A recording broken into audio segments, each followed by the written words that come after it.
Hello, my name is Jenna Goddard, and I'm the Writing Center Coordinator at Thompson Rivers University, where I also teach student success courses. Today, I'm going to share some tips for what to avoid in your academic writing.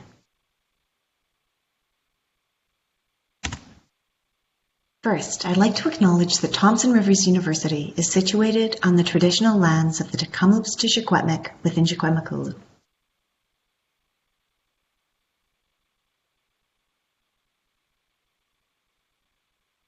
I always like to start off with a self-introduction. I've been teaching at TRU for about 12 years, and I love anything to do with the outdoors, particularly mountain biking and mountaineering.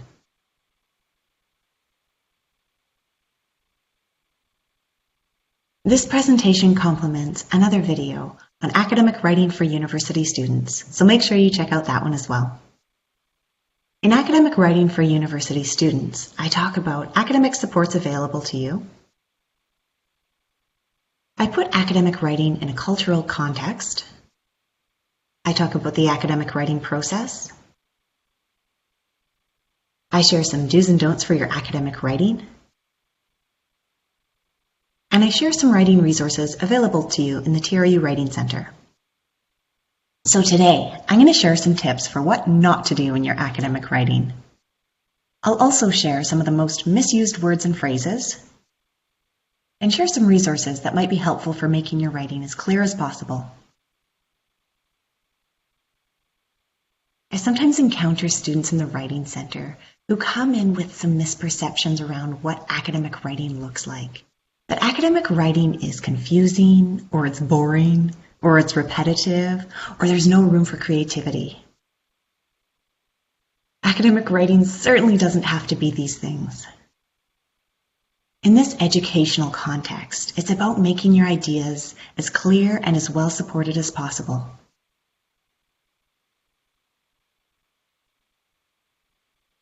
Informal language usually doesn't belong in academic writing. It makes your tone sound inappropriate and your writing casual. So avoid using contractions in your writing. Write will not instead of won't, or cannot instead of can't. Also, avoid using conversational opening phrases like so, or well, or you see. These are fine in spoken English, but don't belong in academic writing. Also, avoid starting your sentences with I think.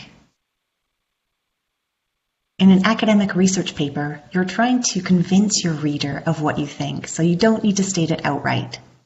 There's lots of debate around the use of personal pronouns in your academic writing. Traditionally, you'd avoid using personal pronouns in academic writing, but more recently, there's been a shift towards accepting them. So just make sure to check in with your instructor and find out what they would like. Some specific examples of informal language are using slang, jargon, or colloquialisms.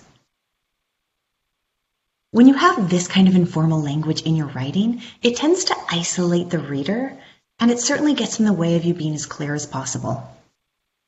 Slang is probably the most informal of these examples. I recently read a student paper with the phrase, all the feels, and it made me giggle. Again, totally fine if you include that kind of phrase in spoken language, but avoid putting it into your academic writing. Jargon refers to terminology that is only understood by people in a certain group or field or discipline. And this is tricky because sometimes you'll be using language that is familiar in your discipline or field, and it's appropriate. But sometimes if you're using too complicated language for your audience, it just makes your audience feel disconnected and isolated. For example, using the term sweat equity would make sense to your business instructor, but might not make sense to your average reader. So make sure that you're always considering your audience. A colloquialism is an expression that's used in casual conversation. It's not quite as informal as slang, but you still want to avoid it in your academic writing. So always reread your work to make sure that you're using formal and clear language. It's also important to avoid using gendered language in favor of using gender-neutral or gender-inclusive language in your academic writing. Gendered language has a bias towards a particular sex or social gender. And again, it can be exclusionary for your reader. It also perpetuates gender bias and patriarchal hierarchy. I loathe intensifiers because I think it's an example of lazy writing. People use these all the time in conversation to emphasize a point, but try to avoid them in your academic writing. These are words like completely, very, extremely, really, and utterly. So instead, grab your thesaurus and replace the intensifier with a really specific word that encompasses what you mean. Avoid using generalizations in your writing. Generalizations are an example of lazy thinking. They're a broad statement applied to an entire group. For example, Canadians are polite. They're really easy to disprove because if I find an example of one rude Canadian, automatically your statement is disproven. So instead, make sure you're using specific detail and precise language to support your argument and offer counterexamples. Avoid assumptions or opinions in your academic writing.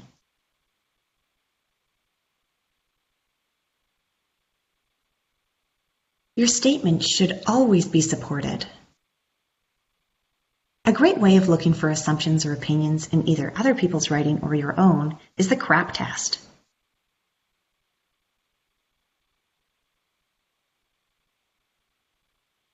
Consider if the statement is current, relevant, accurate, who is writing it, and what's the purpose of it.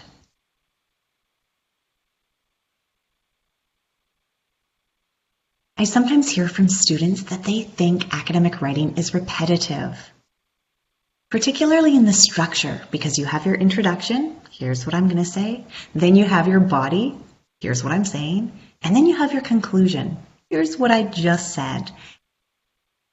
But here, I'm talking about repetition in terms of the same words, or the same sentence structure, or the same ideas. It's really obvious when students repeat themselves in order to meet a word count, so try to avoid that.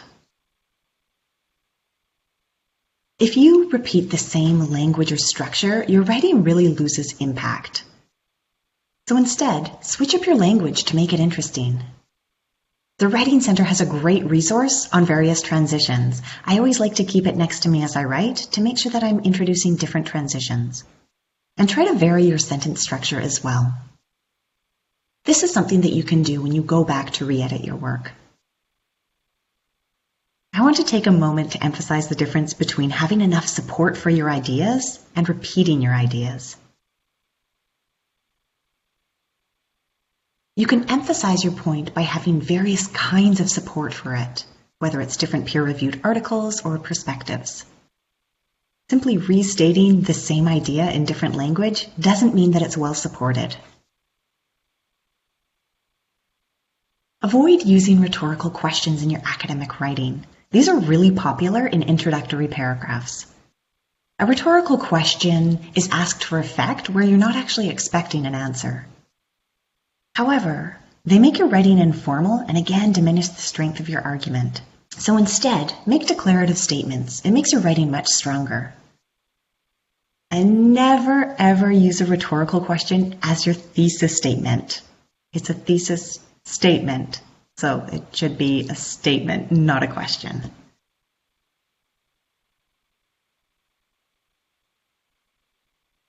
Also avoid using run-on expressions like etc. and so on. Whenever I'm reading a paper and I see this, I think, oh, they actually don't know any more examples, but they want me to think that they know more examples, and so they wrote etc. They also diminish the strength of your argument. Instead, just name all the examples that you have. And when you come to the end of that list, just put a full stop instead of etc. So here's a list of some of the most misused words and phrases in academic writing. So this is a great time for you to check in to see if you make any of these mistakes.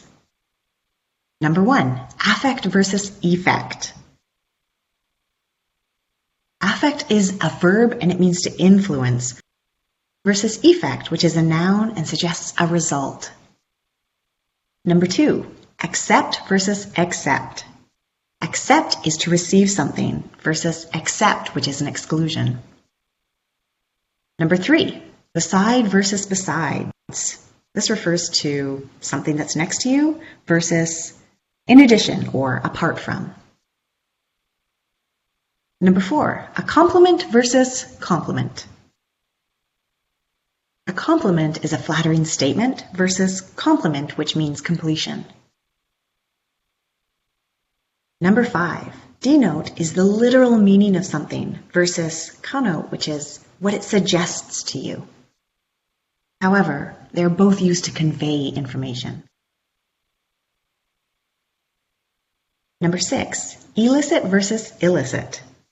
Elicit is the verb and it means to bring forth versus the adjective illicit, which means illegal. Number 7, ensure versus insure. Ensure is to make sure of something versus insure, which has to do with insurance. Which versus that.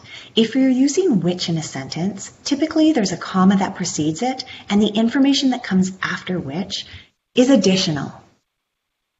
If you're using that in the sentence, don't put a comma before it, and the information that follows that is essential to the meaning of the sentence.